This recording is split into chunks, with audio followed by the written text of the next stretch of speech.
నమస్కారం. నా పేరు శ్రీరామ్ శర్మ. మీరు హెల్త్ ఇన్సూరెన్స్ తీసుకుంటున్నారనుకోండి, ఏ జాగ్రత్తలు తీసుకోవాలి? ఇన్సూరెన్స్ తీసుకునేటప్పుడు ప్రతి వాళ్ళు మిమ్మల్ని ఏం అడగరు, డబ్బులు తీసుకుంటారు, పాలసీ ఇచ్చేస్తారు. మీకు ఏదైనా మిస్ఫైర్ అయితే డబ్బులు క్లెయిమ్ చేస్తే అప్పుడు అసలు రంగు బయటపడుతుంది. అందుకని ఇన్సూరెన్స్ పాలసీ తీసుకునే ముందు తీసుకోవాల్సిన జాగ్రత్తలు ఏంటంటే, మీ డేట్ ఆఫ్ బర్త్ కరెక్ట్గా చెప్పాలి, ఏజ్ ఎంత ఉందో అది కరెక్ట్గా చెప్పాలి, ప్రూఫ్ 10th క్లాస్ సర్టిఫికేట్ కానీ బర్త్ సర్టిఫికేట్ కానీ పెట్టాలి. ఇంకొకటి మీ ఎడ్యుకేషన్ గురించి చెప్పాలి.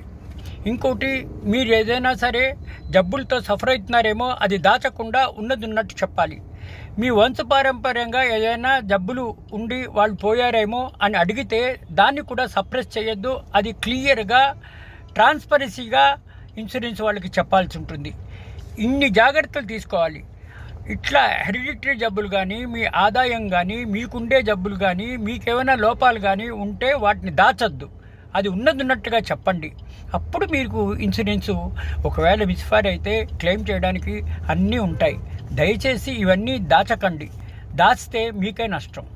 Thank you.